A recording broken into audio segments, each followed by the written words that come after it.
travel. You like to help entrepreneurs, and you've been doing this, I'm assuming, in more than one part of the world, considering you like to travel. So what are some of the destinations, Rael, that you've been to in the last couple of years? Okay, so I mean, my favorite is I went to Kathmandu. I was opening speaker at a conference in Kathmandu. It was a Saturday morning that I opened the conference, spent the day at the conference, and then Sunday morning, 4 a.m., got a driver to drive me to the highest point outside Kathmandu, where I could see the sunrise over Everest and the 8 other peaks of the Himalayas. Ooh. And so that was a pretty spiritual moment. That was pretty cool. It was nice to do.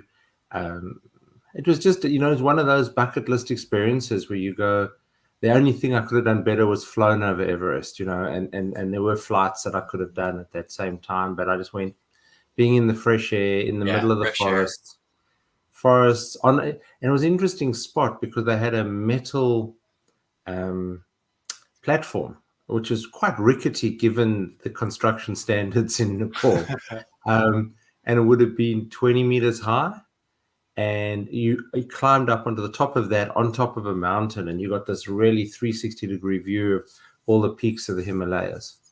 So that's one of my most, interesting experiences as a traveler.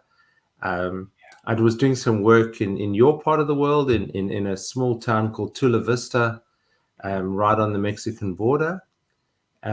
Also, a couple of years ago, before COVID, and the demographic of the town really intrigued me because I was expecting a third, because it was on the border of a third world country. I was expecting third world, and yet it was incredibly moneyed. I was working with a group of fitness centers there, and in the car park was just Mercedes and Jaguar and Lexus and whatever else. It wasn't. Yep. There were no beat up 20-year-old cars in that car park. The rental car I had was the cheapest car in the parking lot. Wow. And so you learn different things about different people by doing that. I've spent a lot of time in northern Canada. Keep going. You're good. I just wanted to validate what you're saying. This is Thomas Friedman's book, The World is Flat. He's got a new edition. This was back from 2009. I think I read this book. Maybe it was 2010. So there's lots of experiences. The world is leveling. Being in Auckland in New Zealand, and they have something called the Viaduct, which is their harbor. And running around the viaduct at 6 a.m, actually going through a speech. I was there for a speaking engagement, and actually going through the speech in my head as I was jogging through the viaduct, I came across a Maori fisherman, and it was just perfectly positioned against the sunrise. And I took a photo of that. I asked his permission because there's a whole cultural thing about taking photographs and taking someone's soul with a photograph, and took this photograph, and that later in the day was the backdrop to the stage when I spoke. They just say, and you got to talk to him. I got to talk to him about his 6 a.m. fishing stint in the middle of the viaduct. And actually that later that day, after I'd spoken, I went back to the viaduct, and the round the world race yachts were busy coming in. And so it's quite a vibey, interesting experience. And that's why I do what I do. That's why I travel the world talking to people.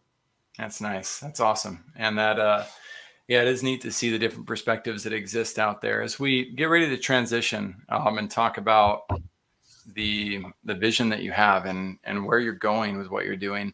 First, what are 3 resources that have helped you get to where you are currently? People. So when I transitioned from my own health scare into being a professional speaker, one of the things is I reached out to people. I have no fear. A great friend of mine says the greatest resource you have is here, and it's your mobile phone. And I said, what do you mean? And he said, just go through your mobile phone and see how many contacts you have. And I've kept this contact list going for the last 25 years that I've been in Australia, and still contacts from prior to arriving. And there were 11,000 people in my phone. Mhm. And so I've developed probably a thick skin where I don't care. I'm happy to reach out to people randomly that I haven't spoken to for 5 years and go, "Hey, I'm in your town. Do you want to have a coffee?" So. But by never slamming doors behind you, I think that's the greatest resource. If I was to say one, is you just build relationships. Some of my greatest experiences of traveling around the world, meeting people, have been through chance meetings with other people and just following up. And so that to me is the greatest resource. Very good. The second one is, there's, as there's a ton of books in this office. I'm in my home office at the moment, not my work office. There are tons of books written, and as someone who's published a few books, I've got to a point where I can, extract. I don't really necessarily have any book that I go, wow, I've read the whole thing 17 times, but I've taken bits and pieces out of everything. And that's the second thing. And the third thing is I watch a lot of other professional speakers. And do I learn? If I watch a speaker for an hour, am I learning for an hour? No, not a lot of the time.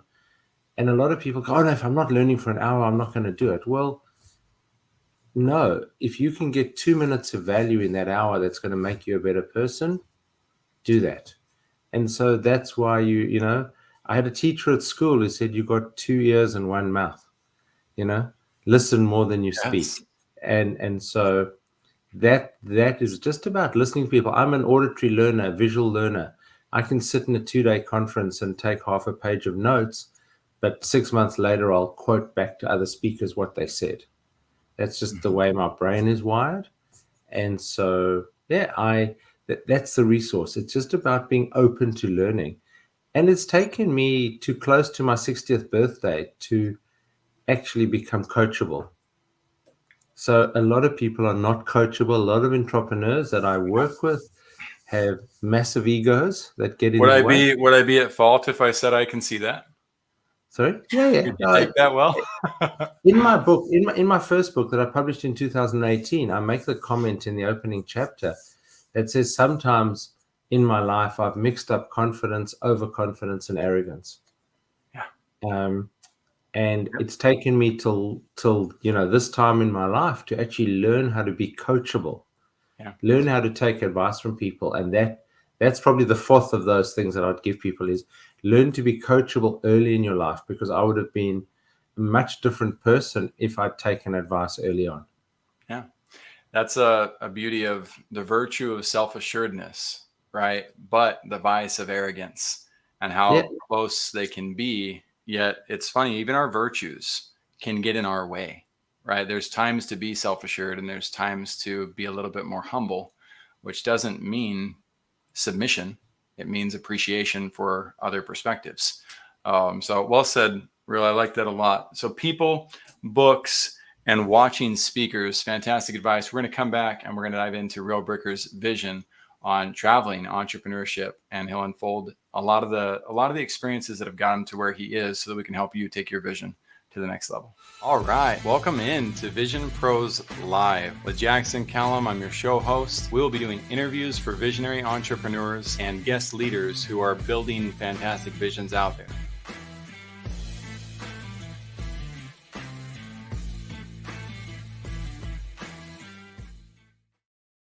Hey, what's up? And welcome into another episode of Vision Pros Live. I'm your show host, Jackson Calame, founder and CEO of First Class Business.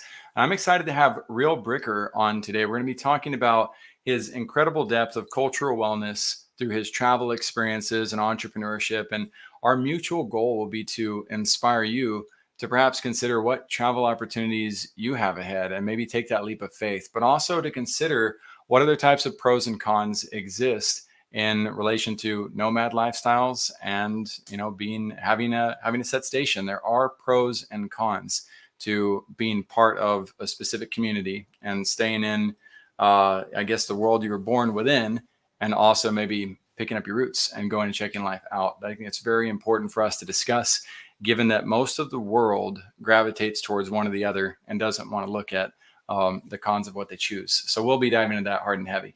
Before I bring Rael onto the show again, we're going to talk about some of these resources we recommend to you. The first one is Dave Morrow's hardtokill.org. Dave's helping 100,000 veterans lose 2 million pounds collectively. Now, my friends, the veterans that are out there, they come home. There's a great movie, a difficult movie to watch called Thank You for Your Service. Bit of a slap in the face of the reality of what they have to go through. Some of these veterans lose their identity. They end up gaining weight, falling into depression, and the suicide rates are just too high for veterans. We shouldn't be losing any of our armed forces that are protecting us. And what Dave's been able to put together to help people lose weight is absolutely inspiring to me. And he's opened it to civilians like myself as well. It's helped me a lot get back on track with my health and wellness. So I highly recommend checking it out and seeing what the free community looks like and seeing if it inspires you to dive in from there. The next sponsor is Opportunities. Oportunidades de Trabajo para Latinos how do I say that in English specifically? This program is homegrown. We actually train virtual assistants, digital ambassadors, as we call them, all over the world to learn how to find a job, how to use Fiverr, LinkedIn, Upwork, Canva.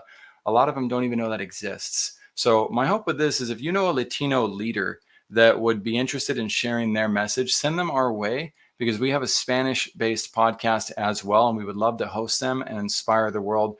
We've got lots of people in this world to help, and there's so many people out there who are highly qualified to help you and I build our resources out, visionaries, but they don't even know that opportunities exist. We're trying to create awareness for that, and we're hosting amazing leaders like La Teacher Alma and Kike Inglés, who has 900,000 subscribers on YouTube. It's amazing what our Latino team has been able to do to get off to the races with this platform in just a few short months. So check that out and see how you can help if you enjoy helping people in Central and South America. And lastly, there's the Water Project. I wish I had my water bottle on me. I don't. But the Water Project helps people who don't have access to clean drinking water at all.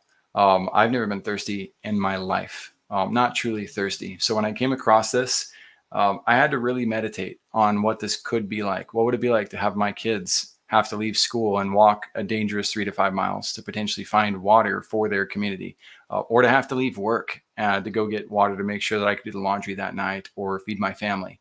I know it hits heavy and it hits hard. But my hope is that all of us can consider contributing to a project like this one. I love how transparent they are. You get to pick a community that you support. You get to see what they're up to. And then once they finish the project, they send you the social proof. They send you pictures of what happened and how they were able to help the community out.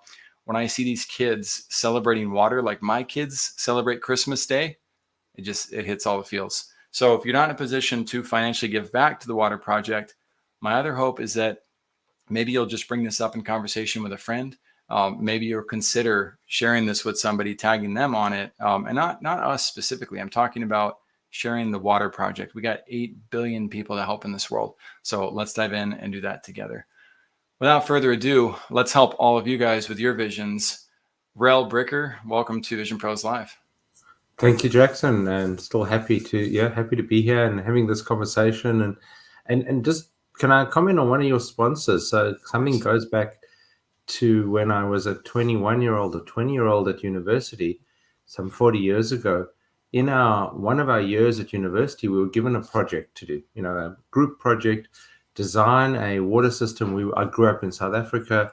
It was based on a rural African village, and we were asked to design something to give them clean, potable water. And I was an electrical engineer, not a chemical engineer. So this was just a generic engineering project.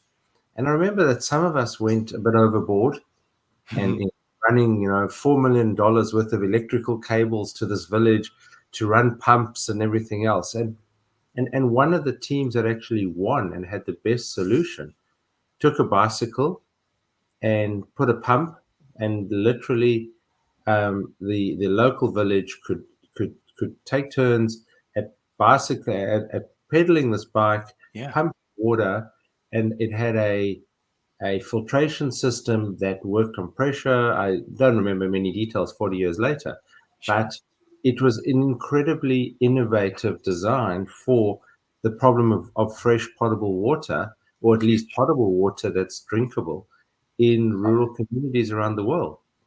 I love it. Yeah. Kinetic energy for the win, right? For those of you who are going to nerd out on the science stuff with us. And yes, there's so many things we can do, like to get involved and to help. And I find that that's where my greatest joys and peace come from in life, is paying attention to things like that. So thanks for doubling down with me. Yeah, so that's so that was just a 40-year-old experience, and I guess that's, my late father gave me one philosophy in life. He died when he was 59. He died too young, and so reaching 60 this year was quite a milestone. Yeah. But he said that one day when he retires, he wants to have 40 years experience, not 1 year 40 times over. And that to me has been a philosophical driver of the last 40 years, is that every year must be different. I mean, I've run a financial services group for 23 years, and people say, "Oh, aren't you bored?" And I go, "No, because every single person who sits in my office or talks to me or talks to one of my team has a different story, has a different vision on their own life, has a different objective of what they want to buy property for, what they want to do, how they want to retire." And so that makes me happy because I'm excited to talk to all these people. Yeah, absolutely. It's amazing what happens when we become a bit self-aware, right, of our opportunities that exist around us and dive into those. So, Rael, what's the vision for the people that you serve? What do you want to see them be able to accomplish? What's their life look like? Well, so take it on two different levels. The one is obviously on their business entrepreneurial level, and the other is on a personal development level. And so I share different stories on stage for different reasons. On a business level, it's about optimizing people and process, because that's all business is. It's either people or process. And if you can work out which one of those is the problem, you optimize people and process, and then you get productivity and profitability.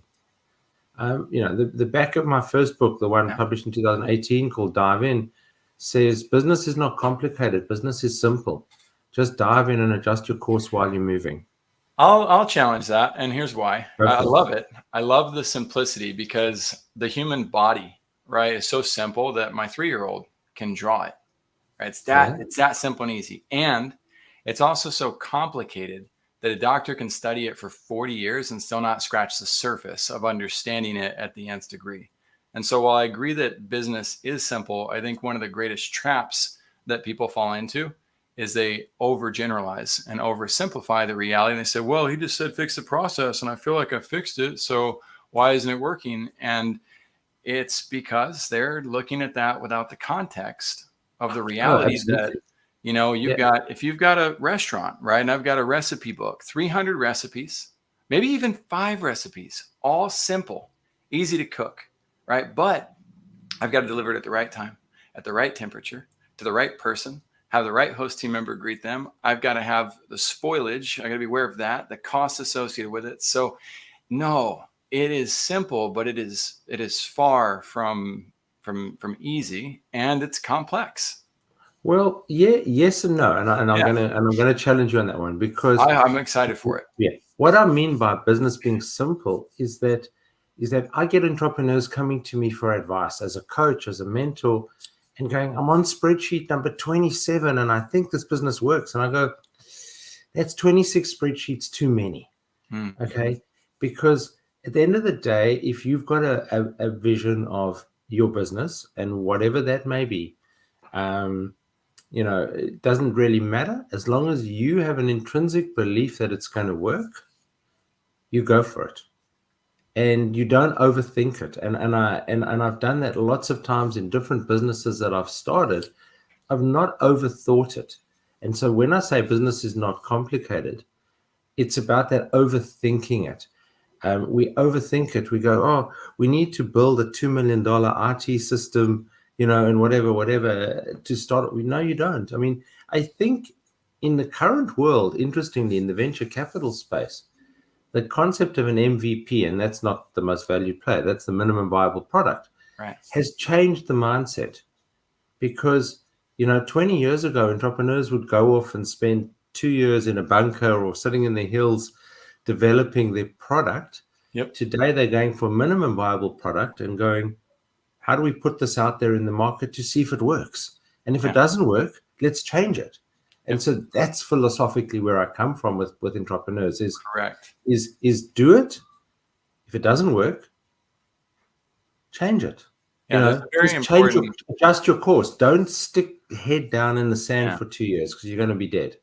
Well, there's a very important difference between the startups that can abide by agile and building the hyperloop, right? Where Yeah. you might kill people if you listen to that advice. So there's a context, right? There's a nuance about it. And our audience, we don't really control which entrepreneur they are, but there's certain repercussions. You can take one side of it, the great side, and I'm with you.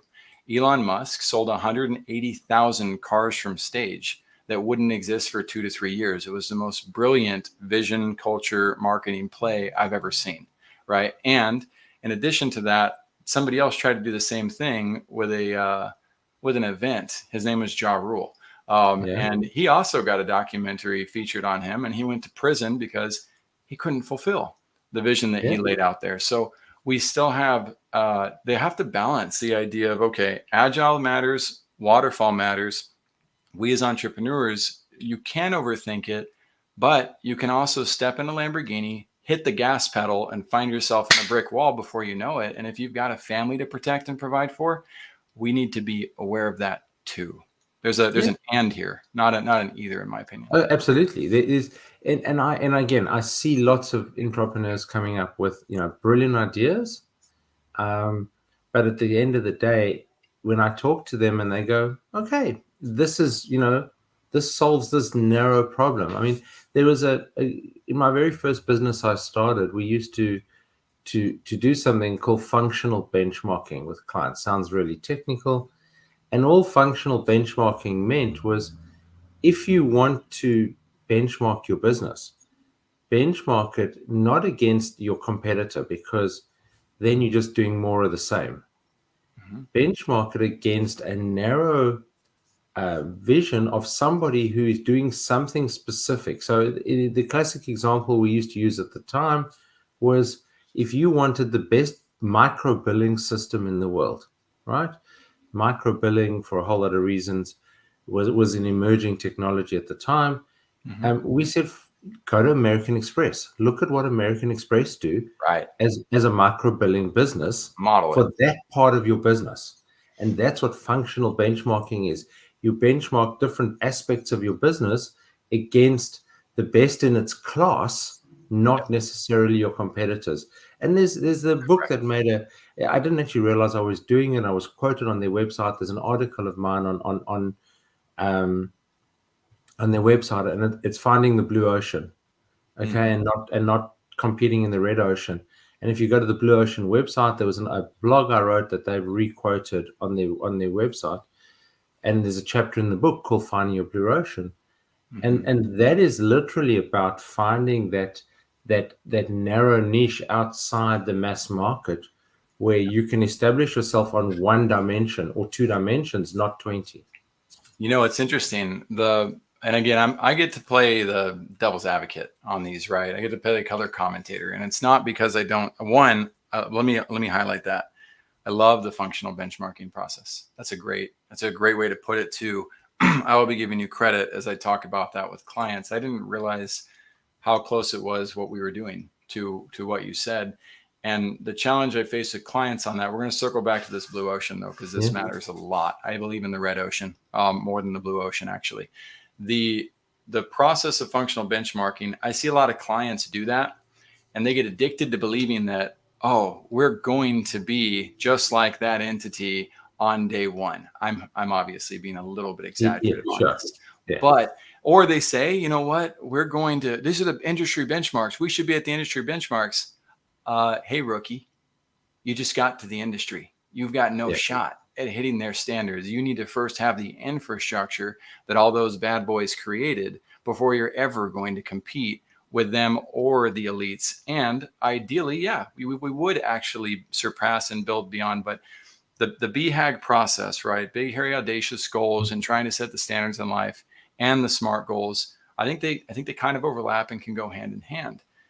The blue ocean challenge that I see a lot of people fall into as they blindly adopt that behavior and model is they forget that if you go to a blue ocean, a truly blue one, nobody's there. And so you then have to create marketing campaigns at the awareness level that are nothing like the processes of, if you're in a red ocean, where every single person's at and you believe in it. Obviously, don't go open a vape shop just because somebody tells you it's a good idea. You have to have that passion. But if you're a dentist and you're in San Antonio, Texas, and you happen to be dedicated to what you do and you're passionate and you do what Rael said, people and processes, you get those methods right, you're going to rise to the top very, very fast and stand out as the easy choice in the market. All the awareness is taken care of. People are sick of getting bad service and bad hospitality. So there's a value to both the red and the blues. My challenge to all of you visionaries listening in is don't listen to me. Don't listen to Rael. Our experiences are unique to ourselves. Neither one of us know what you should do. You are the visionary of your own visions, and our perspectives are meant to help paint a picture so that based on where you're at, you can intuitively select, what Rael said makes sense. Oh, what Jackson said makes sense. Both perspectives can help you. Go ahead. Oh, absolutely. So that the blue ocean only came to me as a real understanding when I was doing triathlons 11 years ago. Yeah. And that was we did it at Restaurant Connect. It was super helpful, but it was, I'm just saying there's a balance to both. Yeah. But it came to me when I was doing my first triathlon and I was standing on the beach in a pink bathing cap, which is just another vision that we're going to leave there. And I was in the 40 to 49 year age group. I was 49 and I was doing my first series of triathlons as a person who just likes to have these experiences. And I stood on the beach and I realized I'd never done a swim in the ocean. I'd done all my swimming in a swimming pool with a black line and people neatly ahead of me and people neatly behind me. And so when I suddenly stood on that beach and I realized there were 50 of us going to run into that water, and the first experience was that red ocean, that churn, people kicking me in the head, me kicking people behind me, all that kind of stuff. And that was when I truly understood that all I needed to do with my choice was not go way out into the blue ocean, just swim on the edge of that red ocean, and I would find clear water. And so that is a business concept, is exactly what you do. You swim just on the edge. You find your niche that can still compete. I mean, I'm in a finance industry. I have been for 20 years. And to have some fun with your analogy, or get a boat. Stop swimming and getting drowned by people. So there's a lot of fun context and symbolism that can exist in it. And again, I appreciate the perspective of both oceans. They both matter. And I think you've hit those points super, super well. The challenge now from let's talk about balance, because you've been able to do that. I loved your story about how, you got to see the, Mount Everest, and really take in that vision. I mean, you had to intentionally take your time to go and do that. And you didn't see it as a chore. You saw it as an opportunity. Anybody else could have said, well, let me just dive into email with the extra hour I have, right? You created a balance for yourself. So what point in life did you start to prioritize balance and travel and experience? Many years ago. I mean, I guess my first big travel experience was in 1997, after I listed my first business on the stock exchange, and then I had a year's contract. I left the business in August 97, and I was a bit lost. I'd been in that business 24 hours a day for 7 years, and great success. And we managed, we reverse listed into a listed shell. We had done 9 acquisitions for that shell over 18 months. And then I said, that's it, my time is up. And I walked away, and it was quite sad. I was crying on stage when I thanked the team that had 160 staff. And the next week I saw a special ticket for round the world travel. And I looked at my wife and I said, we've got 2 small kids, a 4-year-old and a 1-year-old, or 3.5-year-old and a 1-year-old. Let's go traveling. And we traveled for 5 months with 2 small kids, a dial-up modem laptop, because that's all you had in those days, that weighed about 12 kilos all of its own.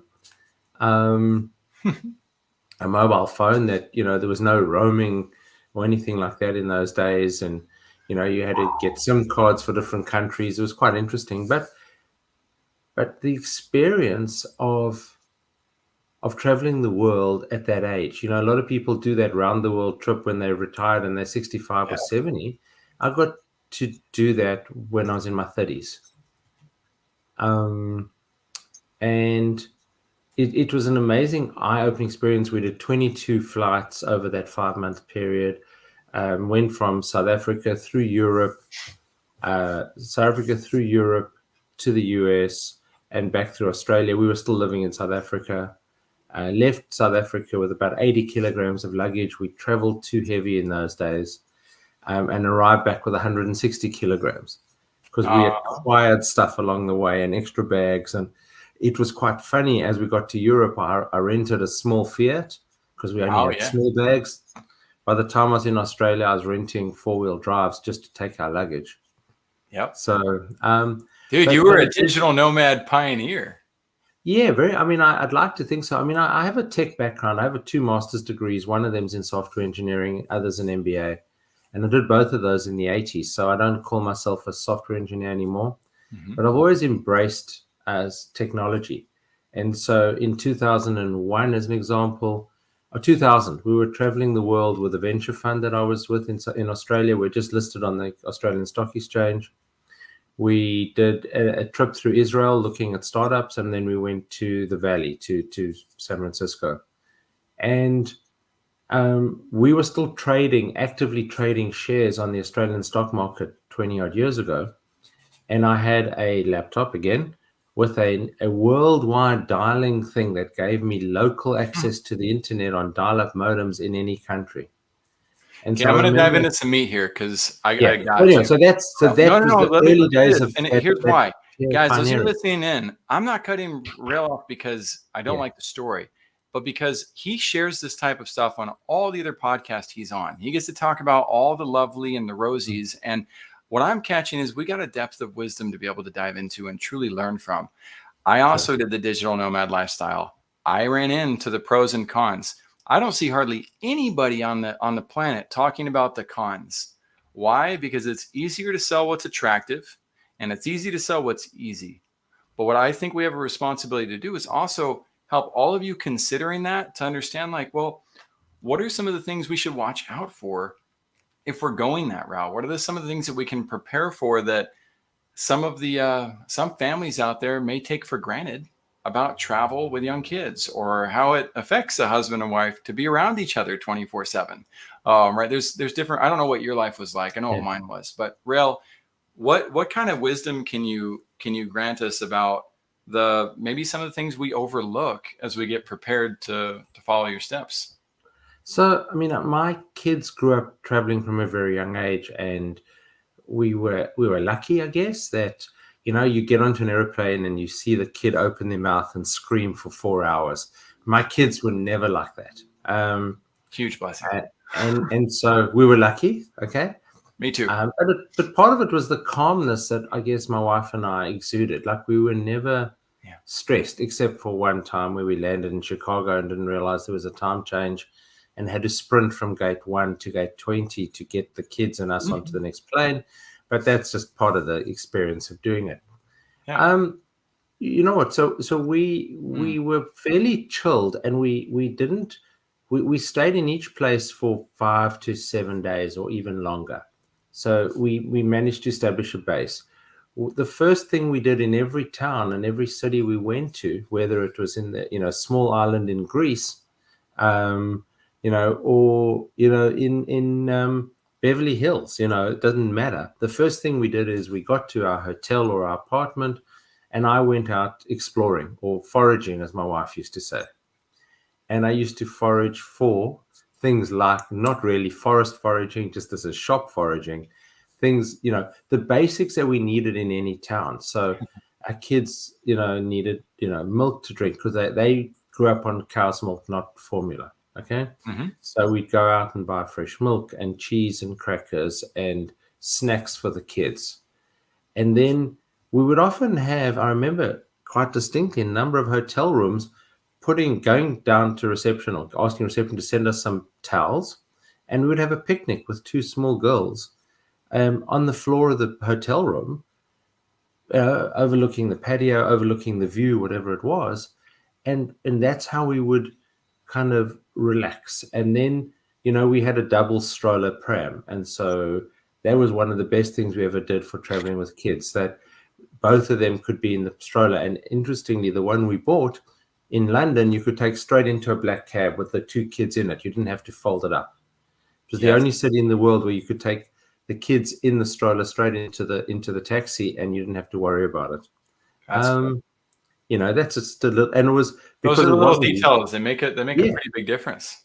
Yeah, I mean, it wasn't wide. Like a lot of the strollers I see people traveling with today are two kids next to each other. They're very you wide. got the one we had back and bob. front, and that went straight into a taxi in London. It didn't do it anywhere else, but there was little things like that were probably there not by design, but kind of worked for us, and that made our travels quite easy.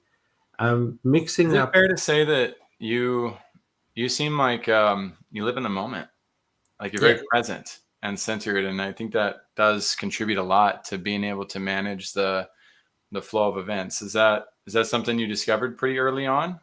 Is how to live in the moment? To live in the moment, it's the same philosophy as business. Is not overthinking it too much. Yeah. We'd be traveling, and when you're traveling with kids, you don't set plans weeks in advance because they don't work. Okay. Right. You wake up in the morning and you see how are the kids today. Can we do a museum? And so when you travel with kids, what you do is very different to when my wife and I have traveled as adults. We've been to Wimbledon, to the semifinals at Wimbledon. We've done stuff like that on an adult level. We've been to the midnight show at the Moulin Rouge in Paris, and so you don't do those things when you're traveling with kids. It changes your perspective. But you just adjust. And I see a lot of young couples today with young kids try and run their adult life when traveling with kids, and you can't do that. You have to separate that out. Well, we rob the kids, we rob the family, right? When we're focused on that, my wife and I, my first marriage, our kids were 1, 3, and 5, and we did a 41-day road trip up the California coastline, and the balance was phenomenal. We had an excellent trip. It took some important planning and some important flexibility, and we fortunately didn't run into any major health scares or risks as we were going through that could have certainly disrupted the situation. But that the logistics, the plan, and the process, my bigger point on that is, Rael, I think you bring up something important. We can bring to fruition what we want to bring to fruition with our lives as visionaries. We have the opportunity. We don't have to overcomplicate it. And I love that you stand for that, and that all these stories represent that. And again, thank you for thinking through too the families, because it's easy to look at a podcast like this, and I might see it in passing and be like, oh, what does that guy know? He doesn't have kids, or oh, he's just a businessman who doesn't care about his family. And I'm hearing so much more the depth of, no, there's just so much we can learn from the experiences that you've given, and I appreciate that. One comment I would make to you is interesting. People ask me, what have I enjoyed most about being an entrepreneur for pretty much the last, 35, 40 years of my life? And I said, well, my oldest daughter is now 30 or 31 this year. And what I've enjoyed is the ability to be part of their lives growing up. That 100%. Freedom, yes, they understand that over the last, 7, 8 years, I've been traveling a lot. I've been speaking a lot around the world. But often I would make time to be at all their school concerts and at all their school events, and go to the sports days at the school and be involved in them. I served on the school board where my kids all went to school for 22 years because I wanted to be a part of their life, their growing up. And as an entrepreneur, I could pop into the school at 11 o'clock in the morning. So for the last 10 years at that school, I've gone and done education programs for the year 9, 10, and 11s on finance. And it's interesting over the last 10 years how their knowledge of finance has increased, like personal finance, talking about not reading financial statements or accounting. but just being able to manage their own personal finances. And 10 years ago when I started, 15-year-olds didn't understand bank accounts, debit cards, credit cards, all this kind of stuff. Today, I have to take it to a completely different level. And it gives me pleasure just giving back to that school where all three of my kids have been. It's amazing. And it's one of those topics too. There's not everybody's going to relate to it, but those of you who are parents out there, and those of you who have visions that you want to fulfill, you can have your cake and you can eat it too. And I think it's very important that we intentionally set the time up for both. I'm a single father of 4 these days. Rael, I don't know if you know that. And so being able to be a dad and having 3 kids that live in one city, 1 child that lives in another, and trying to intentionally be present for all of that, it would be so easy to get overwhelming if I didn't have that same philosophy of simplify. We make the most of the things that do come. We flex and change things a little bit differently than what perhaps your typical expectation is. The nice thing about the entrepreneurship side is we get to experience luxuries that others may never even be able to understand of what's possible about our lifestyles. And are there challenges? Yes, there are. So entrepreneurs who are listening in, if you're already on that path and in the middle of that journey, my hope is that you reach out to people like Rael and myself for mentorship and guidance. How do you do it? We need it too in certain aspects. Rael's learning at 60, right? How to continue to do things too. But when you surround yourself with people who have the types of experiences that you want to have and the types of mindsets and philosophies, you can end up maximizing your life in ways that we wouldn't be able to do without those people as part of our life. And my Facebook says, and probably always will say, DAD is greater than CEO, right? That role of being a father, no matter how old the kids are, matters. So Rael, thank you, because there's not a lot of people from your generation that had the mindset to take the opportunity to do what you and your wife did, but you paved the path for a lot of people like myself to be able to follow it. And that's just awesome. Fantastic. I'm glad I could do that, because I go back to living life every day. 11 years ago, I had a major health scare. I had 2 cardiac stents at age 49. And yet I'm today probably fitter and stronger than I was. And I was a state sports. I played state sport level. I played hockey. That's not the thing you do in the US with a white flat piece of thing on ice. This is on grass. I played grass hockey or out, field hockey, and I still play at age 60. I play masters level hockey at age 60. So I stopped for 27 years, and I started again after my stents, and I love it. I play 2 or 3 days a week, and that, amongst all the other exercise I do, is what drives me today. That's my timeout. That's my complete pressure valve that I turn off. We might go overboard, but I got to ask my favorite question. Yeah. If this was your last opportunity to speak, Rael, what powerful lesson can other visionaries learn from your experience? I think just to be aware of everything around you. I mean, a lot of people do walk around with blinkers like the horses and, the horse racing. I love sunrise and sunset. And why? Because I often am exercising at that time of day. And I will be in the middle of a run or a middle of a walk, and I will stop and take photographs of the sunrise or sunset, because I think they both have incredible possibilities in our lives. And it's about I'll be cycling along. I do a lot of riding as well, and I'll stop on the side and I'll go, that's a pretty picture. That's a nice picture. Or I'll phone my wife and go, you know what I saw while I was riding today? It's just because I'm riding with this wide open vision, or I'm running or walking with that wide open vision. And I think that's what you can do in life, in business. In Japan in the 70s, they had this idea of management by walking around. I go to my team every day, and I take my coffee when I get to the office, and I sit down in the open plan area, and I talk to them.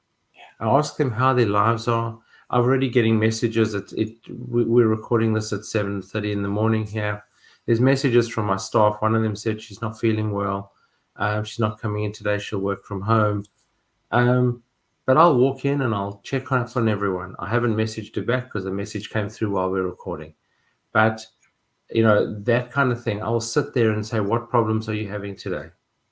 What clients are giving you issue? This is in my finance business. What clients are you having a problem with? How can we solve the problem together? And then I'll go off to my office and do other stuff. And I might be working on, I'm doing 2 keynotes next week, and I'm working on new structures for those keynotes. So I'll go to my office and I'll work on those keynotes, and then I'll be back there in half an hour because I can't sit still. And I'll be talking to them again about something. And, given that yesterday was the US elections, we had the TV running in the office, and there was a lot of commentary and a lot of banter and a lot of discussion about it. And it's about that openness and willingness to talk to people and get to know your team. My average tenure is 12 years of my team. Awesome. That's a long time for people to be Yes, it is. loyal to the business and loyal to me, and I appreciate that loyalty. Huge. But that didn't come from nowhere. That came from the openness, the open door, the willingness to talk to them, and the willingness to talk to everyone in the business about themselves and get to know them. I'm sure that there are a few other companies out there with a tenure similar. I haven't looked, but I can say this. The only other company that I know for sure that has that type of track record is a company named Fonda San Miguel in Austin, Texas. And after 30 years of being in the restaurant industry, they're still consistently ranked in the top 100 restaurants in the nation. There is a lot we can learn from taking care of our people, being present with them. Rael Bricker, you've done an awesome job of delivering a lot of value to us today. Vision Pros who are listening in, down below this episode, you'll see the action steps. You can get a hold of Rael and talk to him. You can reach out on any social media platform. People like Rael love to mentor. We're always accessible for the people who come with the right types of attitude typically. Then down below that, we've got the other resources that he mentions that you can follow up on those. Makes it easier to compile your notes. We have one more call to action. In the top right corner of the screen, you're going to see a button that says Be Our Guest. If you'd like to share your vision with us, you don't have to be a world traveler who's helping entrepreneurs over the course of 40 years. You might be new to your vision. You might have a brand new family and you want to talk about how to be the best parent you can. We're looking for leaders that are coming in and helping bless our lives and the lives of others. And if you feel like that's you, then definitely apply and come on the show. Rael, thank you so much for being on the show today. And Vision Pros, we will see you all on the next episode. Been a lot of Thank you fun. for being here today. I'm really happy that you tuned in to Vision Pros Live. I'm looking forward to seeing your reactions as these episodes continue to move forward. This is going to get more and more fun. We'll have more and more engagement as well. We'll invite people to participate in the show. And thank you for giving us your time and attention. Have an excellent time building out your